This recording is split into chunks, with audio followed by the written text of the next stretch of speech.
जय श्री ओम नमः सिद्धेभ्य नमो अरिहंताणं नमो सिद्धाणं नमो आयर्याणं नमो वज्रायाणं नमो लोये सव्वसाहुणं जिन्ह स्वानुभूति से खिरी मम स्वानुभूति मधिगिरि श्री विमल धारा जैन श्रुत आनंद अमृत से भरी समता प्रवाह बहावती रागादि विकल्प तोरी के माँ सरस्वती प्रतिभाव वंदन दृष्टि निज में जोरी के दृष्टि निज में जोरी के।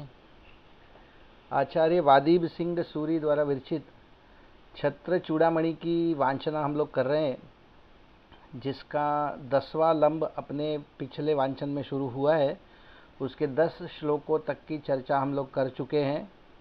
तो बैकग्राउंड उसका इस प्रकार है कि जीवनधर कुमार जो हैं वो राजपुरी नगरी के राज्य की पुनः प्राप्ति के लिए, मतलब जो उनके पिताजी का राज्य था सत्येंद्र का, उसको दुष्ट काष्टांगार से छीनकर पुनः अपने पास लाने के लिए अपने मामा राजा गोविंदराज, जो कि उनकी माताजी जन्मदायित्री माता रानी विजया के भाई हैं, राजा गोविंदराज के पास पहुँचे और वहाँ पर उनसे युद्ध की योजना बनाने की चर्चा करने लगे।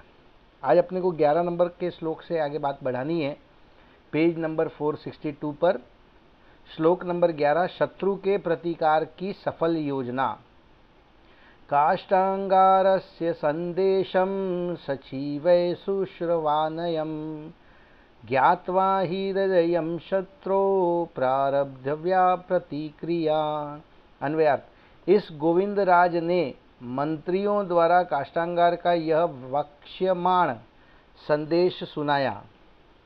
अत्र नीति, निश्चय से शत्रु का मन जानकर ही प्रतिकार आरंभ करना चाहिए।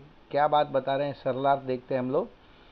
राजा गोविंदराज ने अपने मंत्रणा कक्ष में मंत्रियों से काष्टांगार के संदेश को सुनाया और उस पर विचार किया, क्योंकि शत्रु के विचारों को जानकर ही बुद्धिमान मनुष्य शत्रु का प्रतिकार करना प्रारंभ करते हैं।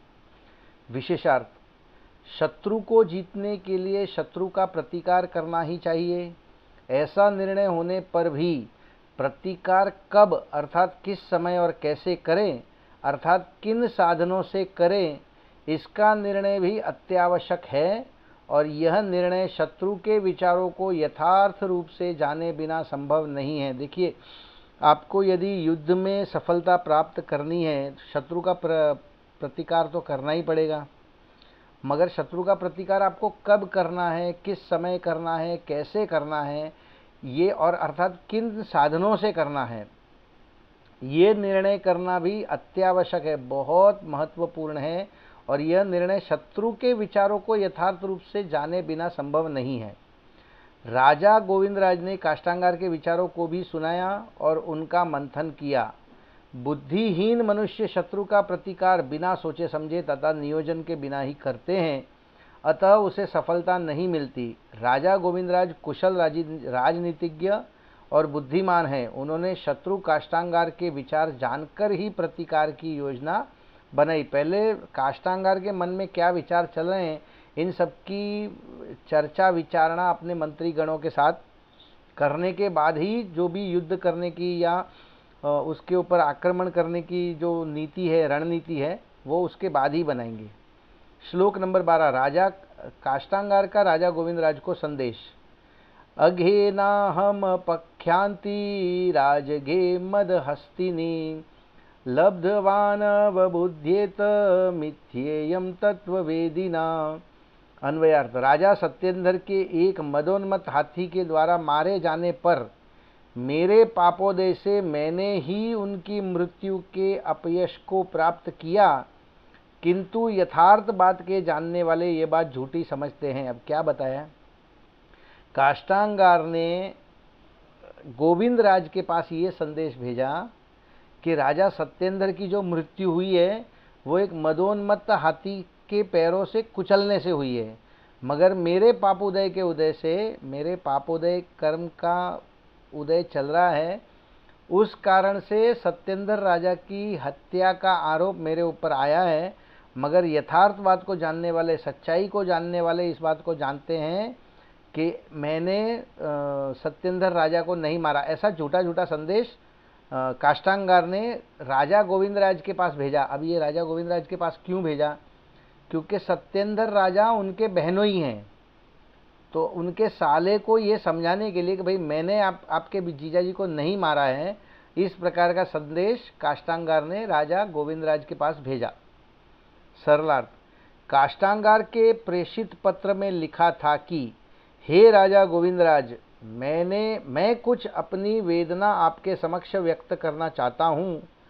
सत्य स्थिति तो ये है कि बगीचे में क्रीड़ा करते समय एक मदोन्मत्त हाथी ने राजा सत्येंद्र को मार डाला, परंतु मेरे पाप कर्म के उदय से राजा को मारने का कलंक मेरे माथे लगा है। इस प्रकार का पत्र उसने लिखा। हे राजेश्वर गोविंदराज, आप वस्तु स्थिति की यथार्थता जानने का प्रयत्न करें। आप तत्वज्ञ हैं, समझदार हैं, अतः आपसे विनम्र निवेदन है कि मेरे ऊपर आरोपित राजद्रोह का समाचार असत्य समझे। मतलब अपने आप को निर्दोष बता रहा है काष्टांगार। किसके सामने? राजा सत्येंद्र के साले गोविंदराज के सामने। 13 नंबर का श्लोक, दुष्ट काष्टांगार की कुटिलता।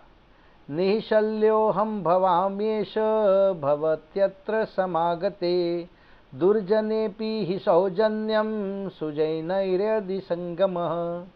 अन्वयार्थ, आपके यहाँ आने पर अपयशी मैं निशल्य हो जाऊंगा।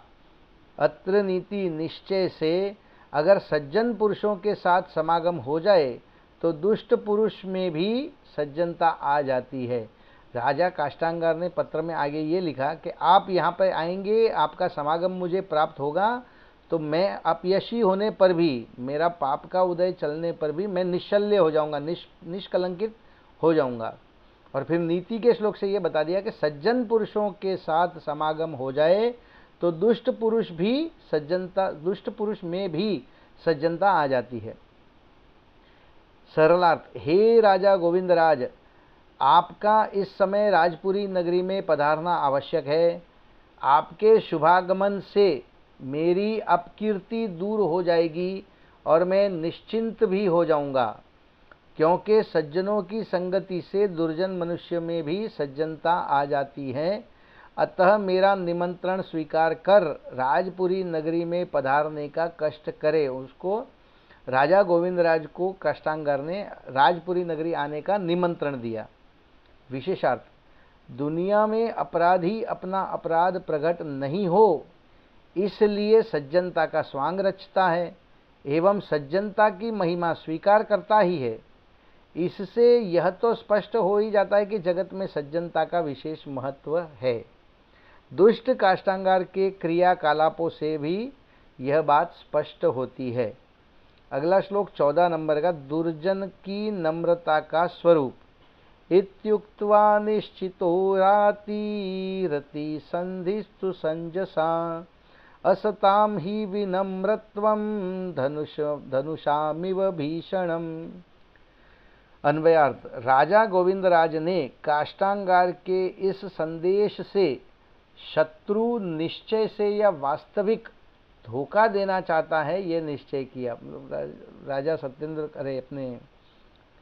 राजा गोविंदराज को भी समझ में आ गया कि ये काष्टांगार जो है ये हमको धोखा देने के लिए ही वहाँ पे बुला रहा है। अत्र नीति, निश्चय से दुर्जनों का नम्र होना धनुष के सदृश भयंकर होता है। देखिए, ये दुर्जनों का नम्र होना धनुष के सदृश भयंकर होता है, यानी धनुष भी पहले झुकती है फिर ऊपर उठकर बाण को छोड़ती है। सरलार्थ, उपर्युक्त पत्र के संदेश पर विचारशील राजा गोविंदराज और उनके मंत्रियों ने विचार कर दुष्ट काष्टांगार को धोखा देने वाला तथा महाधूर्त निश्चित किया, क्योंकि जैसे लक्ष्य वेद करने में तत्पर होने से धनुष की नम्रता नमन खतरनाक होती है, वैसे ही दुर्जनों की नम्रता भी परिणाम में भयंकर होने से खतरनाक सिद्ध होती है। कैसा गजब का उपमा अलंकार दिया है यहाँ पर। अगला श्लोक देखते हैं 15 नंबर का, राजा गोविंद राज का निर्णय। अब ये पत्र पढ़कर कुछ निर्णय किया है, वो क्या किया है इस श्लोक में देखते हैं। विप्रलम्भोत्सुके शत्रौ कार्यान्धोयमतप्यत दुर्जनाग्रे हि सौजन्यम कर्दमे पतितं पयः। अन्वयार्थ, अपने कार्य में अंध अर्थात जिसे अपने काम के सिवाय दूसरा कुछ काम नहीं सूझता, ऐसे यह गोविंदराज धोखा देने में उत्सुक शत्रु के ऊपर अत्यंत तप्तायमान हुए, क्रोधित हुए। उसको बहुत क्रोध आया इस प्रकार का पत्र पढ़कर। एक तो मेरे जीजाजी को धोखा देकर मार डाला, और अब मुझ पर भी धोखा करके कुछ न कुछ षड्यंत्र करने के अभिप्राय से मुझे राजपुरी नगरी में बुला रहा है। इस प्रकार से राजा गोविंदराज ने विचार करके उनको बहुत क्रोध आया काष्टांगार के ऊपर। अत्र नीति, निश्चय से दुष्ट पुरुष के सामने सज्जनता कीचड़ में दूध फेंकने के समान है। दुष्ट पुरुषों के सामने आप कितनी भी सज्जनता बताओ, वो कीचड़ में दूध फेंकने के समान है। सरलार्थ, अपने कार्य में कुशलता रखने वाले राजा गोविंदराज धोखा देने में तत्पर दुष्ट काष्टांगार पर अत्यधिक क्रोधित हुए और उसके साथ मन ही मन युद्ध करना ही उचित है, ऐसा निर्णय कर लिया। क्योंकि दुष्ट मनुष्य के सामने सज्जनता प्रकट करना कीचड़ में दूध डालने के समान व्यर्थ है। विशेषार्थ, दुष्ट काष्टांगार के मीठे शब्द तथा नम्रता से प्रभावित न होकर राजनीति में निपुण राजा गोविंदराज ने उसकी धूर्तता, नीचता तथा स्वार्थलिप्सा को जान लिया और उसे आस्तीन का सांप जानकर उसे पक्का शत्रु मानकर उसके साथ युद्ध करना ही उपाय है, ऐसा यथोचित निर्णय लिया। ये देखिए, नॉर्मल स्टोरी आगे बढ़ती जा रही है, कुछ भी इसमें विशेष चर्चा करने जैसी बात नहीं है। कुछ होगा तो अपन चर्चा करेंगे, नहीं तो पढ़ रहे हैं हम लोग। 16 नंबर का श्लोक, राजनीति में कूटनीति। आहुतास्तेन साकूतं गच्छामस्तच्छलाद्वयम् इत्युच्चै निश्चकायासो बकायन्ते हि जिष्णव। अन्वयार्थ, उस काष्टांगार द्वारा छल से या किसी खोटे अभिप्राय से बुलाए हुए हम लोग भी इस निमित्त से वहां चलें। इस प्रकार इस गोविंदराज ने अच्छी तरह से निश्चय किया। क्या निश्चय किया गोविंदराज ने, कि भले ही वो अपने को छल करने के लिए, अपने को धोखा देने के लिए वहां बुला रहा है, लेकिन इसी बहाने हम उसके नज़दीक जा सकेंगे और अपने को यदि युद्ध करना है या उसको राजगद्दी से हटाना है तो अपने पास में इससे अच्छा कोई और मौका नहीं है। इस प्रकार विचार करके सभी लोगों ने राजा गोविंदराज की तरह निश्चय किया कि वहीं जाना ठीक है, राजपुरी नगरी में। अत्र नीति, निश्चय से शत्रुओं को जीतने वाले राजा लोग बगुले के सदृश आचरण करते हैं। सरलार्थ, काष्टांगार ने हम लोगों को छल से एवं दुष्ट अभिप्राय से बुलाया है, ऐसा जानकर उसके निमंत्रण का निमित्त पाकर राजा गोविंदराज ने राजपुरी नगरी जाने का निर्णय लिया है। क्योंकि विजय पाने के इच्छुक मनुष्य बगुले के समान आचरण करते हैं। अब क्या है बगुले के समान आचरण करना क्या है, उसको विशेषार्थ में खुला है। बगुला बाह्य में ध्यानस्थ एवं शांत मुद्राधारी दिखता है और अंतरंग में तो अभिप्राय केवल मछलियों को निगलने का ही रहता है। राजा गोविंदराज ने भी कूटनीति का प्रयोग किया। क्या होता है, बगुला जब नदी में, तालाब में जहाँ मछली पकड़ने के लिए खड़ा होता है तो आंख बंद करके ऐसे खड़ा होता है जैसे उसको कुछ दिखाई नहीं दे रहा है, एकदम शांत है, और मछलियाँ उसके अगल बगल से जो भी दाना वगैरह चुगने आती है, रोटी खाने आती है, चुपचाप खाती है। बगुला उनका इंतज़ार करता है सही समय आने पर, और जैसे ही सही समय आता है उन मछलियों को पकड़ लेता है। शांत दिखने पर भी उसके अंतरंग में उसका अभिप्राय केवल मछलियों को पकड़ने का ही होता है, निगलने का रहता है। उसी प्रकार राजा गोविंदराज ने भी कूटनीति का प्रयोग किया। अंतरंग में दुष्ट काष्टांगार को मारकर जीवंदर कुमार को राज्य देने का भाव है। अंतरंग में भाव क्या है, अपने भांजे जीवंदर कुमार को राज्य देना है और काष्टांगार को, दुष्ट काष्टांगार को मारना है। मगर बाह्य में काष्टांगार के आमंत्रण पर मित्रतावश राजपुरी नगरी जाने का कार्यक्रम प्रसिद्ध किया है। बाहर यह डिक्लेयर किया कि हम काष्टांगार से मित्रता करने जा रहे हैं, उसने हमारे जीजाजी को नहीं मारा है, उसके कहे अनुसार हमारे जीजाजी की मृत्यु मदोन्मत्त हाथी से कुचले जाने पर हुई है। इस प्रकार कूटनीति का प्रयोग किया। अगला श्लोक 17 नंबर का, राजा गोविंदराज की घोषणा। काष्टांगारेण सज्जातं सख्यं प्रख्यापयन्नसो डिंडमताड़यामास गतेर्वार्ता ही पूर्वगा। अन्वयार्थ, काष्टांगार के साथ हमारी मित्रता हो गई ऐसा प्रसिद्ध करते हुए इस राजा ने ढिंडोरा पिटवा दिया कि काष्टांगार से हमारी मित्रता हो गई। पहले तो शत्रु हो गए थे, क्योंकि सबको ऐसा लग रहा था कि मतलब वास्तव तो वही था, लेकिन उन्होंने डिक्लेयर ऐसा किया कि हमको ये भूल हो गई थी कि हमारे जीजाजी सत्येंद्र राजा को काष्टांगार ने मारा है, लेकिन अब ऐसा ढिंडोरा पिटवा दिया कि काष्टांगार से हमारी मित्रता हो गई है। अत्र नीति, निश्चय से इस समाचार की सूचना इनके जाने से पहले पहुंच गई। सरलार्थ, काष्टांगार के साथ हमारी मित्रता हो चुकी है, ऐसी उद्घोषणा राजा गोविंदराज ने करा दी। क्योंकि समाचारों की गति अति तेज होती है, वह मनुष्य के पहुंचने के पूर्व ही दूर तक पहुंच जाती है।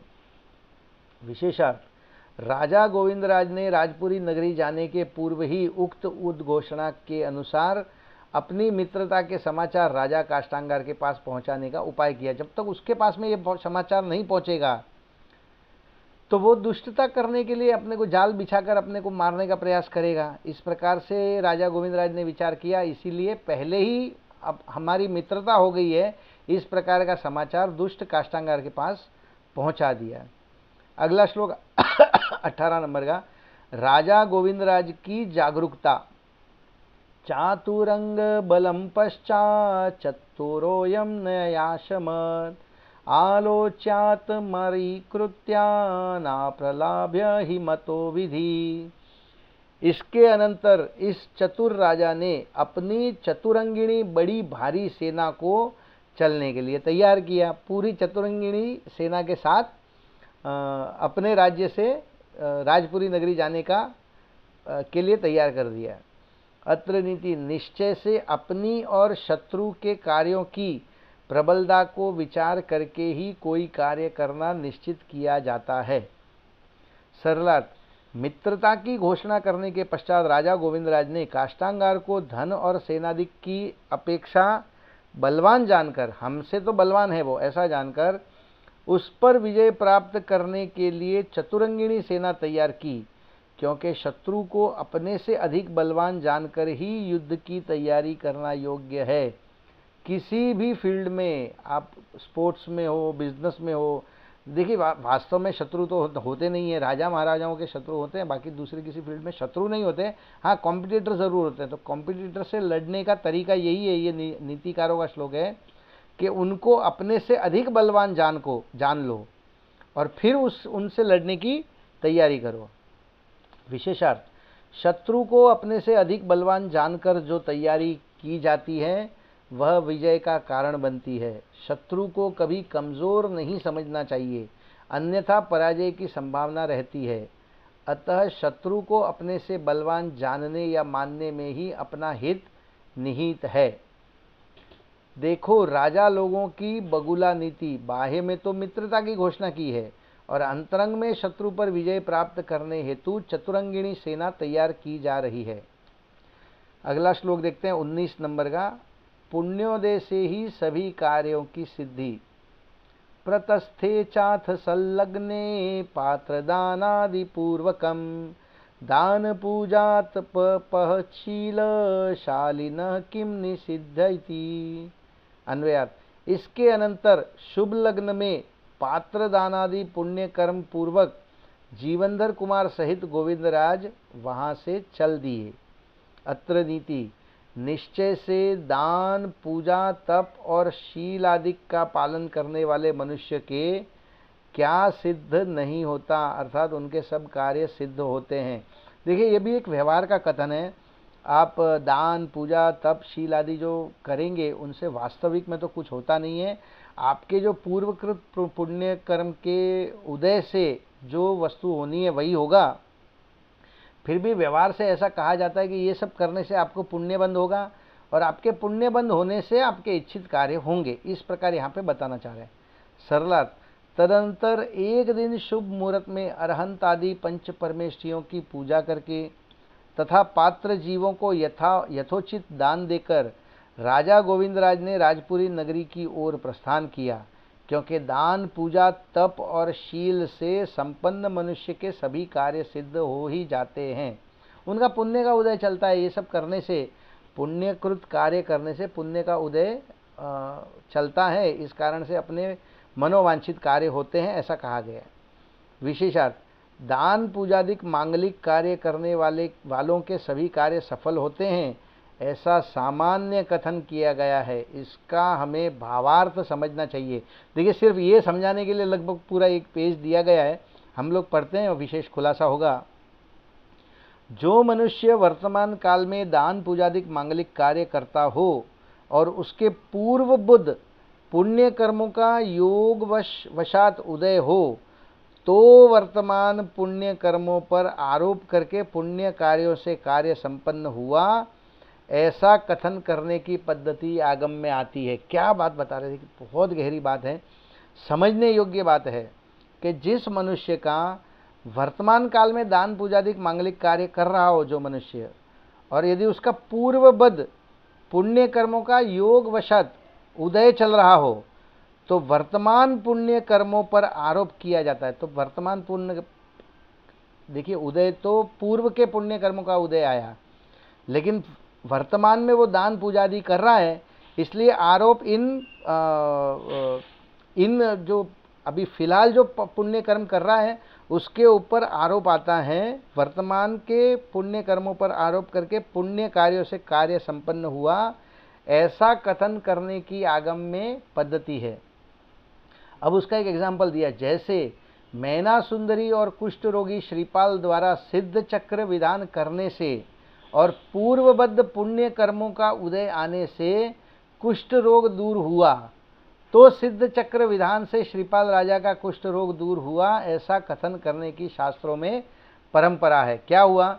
मैना सुंदरी और श्रीपाल राजा को कुष्ठ रोग हो गया, और कुष्ठ रोग उनको बहुत सालों तक रहा। मुझे कंफर्म तो याद नहीं, लेकिन लगभग 500-600 सालों तक उनको कुष्ठ रोग रहा। और अब यहाँ पे एक दिन मैना सुंदरी ने सिद्ध चक्र विधान करवाया, और सिद्ध चक्र विधान यहाँ पे करवाया और उनका कुष्ठ रोग दूर करने का योगानुयोग पुण्य कर्म का उदय आया, तो उसी समय उनका कुष्ठ रोग दूर हुआ श्रीपाल राजा का। तो यहाँ पे जब कुष्ठ रोग दूर हुआ तो ऐसा कथन करने की पद्धति है कि सिद्ध चक्र विधान करने के कारण राजा श्रीपाल का कुष्ठ रोग दूर हुआ। तथापि सिद्ध चक्र विधान करने से कुष्ठ रोग दूर हुआ, ऐसा मानना यथार्थ नहीं है। ऐसा कथन पद्धति शास्त्रों में जरूर है, मगर ये मान लेना कि आपको कुष्ठ रोग हो जाए और आप सिद्ध चक्र विधान कर लें और आपका कुष्ठ रोग दूर हो जाए, ऐसा मानना यथार्थ नहीं है। वर्तमान में पुण्य कार्य हो और उसी समय पूर्वबद्ध पुण्य कर्म का उदय न हो, तो संकट परिहार का और अनुकूल कार्य होने का नियम नहीं है। देखिए, वर्तमान में पुण्य कार्य हो और उसी समय पूर्वबद्ध पुण्य कर्म का उदय न हो, हम अभी पुण्य कर रहे हैं लेकिन अभी चल रहा है अपना पाप का उदय, तो संकट का परिहार का और अनुकूल कार्य होने का नियम नहीं है, संकट दूर नहीं होगा। तभी लोगों को लगता है, हम लोग बहुत लोगों को देखते हैं जो पूजा आदि करते हैं, पुण्य कार्य बहुत करते हैं, लेकिन उनके ऊपर संकट आते रहते हैं। तो उसका कारण ये वर्तमान पुण्य कर्म नहीं है, जो पूर्व में उन्होंने पाप कर्म किए हुए हैं उनका उदय अभी आ रहा है, उस कारण से उनका संकट का परिहार नहीं हो रहा और अनुकूल कार्य भी नहीं हो रहे। जैसे पांचों पांडवों ने मुनि, जैसे कि दोनों एग्जाम्पल गजब के दे दिए उन्होंने, शास्त्रों से उठा के दे दिए। पहला मैना सुंदरी और श्रीपाल राजा का दिया पुण्य कर्म के उदय का, अब पाप कर्म के उदय के लिए बताया कि जैसे पांचों पांडवों ने मुनि जीवन में महाव्रत रूप पुण्य कार्य और वीतराग धर्म प्रकट किया था। देखिए, पांचों भावलिंगी मुनि बने थे, परंतु उनके पूर्वबद्ध कर्म का उदय न होने से अग्नि पानी रूप परिणत नहीं हुई और सीता की हो गई थी, तथा अनुव्रती एवं शीलवती सीता के पूर्वबद्ध पुण्य कर्म के उदय से अग्नि पानी रूप परिणत हो गई। अर्थात वर्तमान कालीन दान पूजादिक मांगलिक शुभ कार्यों से सभी कार्य संपन्न हो ही जाते हैं, ऐसा सर्वथा नियम नहीं है। मोक्ष मार्ग प्रकाशक के अध्याय नंबर 8 पृष्ठ नंबर 171 से लेके 174 तक ये है। इसकी चर्चा अपन लोग थोड़ा और विशेष अगले वांचन में करेंगे। अभी जिनवाणी स्तुति लेते हैं। हे जिनवाणी भारती तो हे जपूं दिन रैन, जो तेरी शरणा ग्रहे सो पावे सुख चैन। जा वाणी के ज्ञान ते सूझे लोकालोक, सो वाणी मस्तक नमो सदा देत हूँ ढोक, सदा देत हूँ ढोक। बोलिए जिनवाणी मात की जय हो।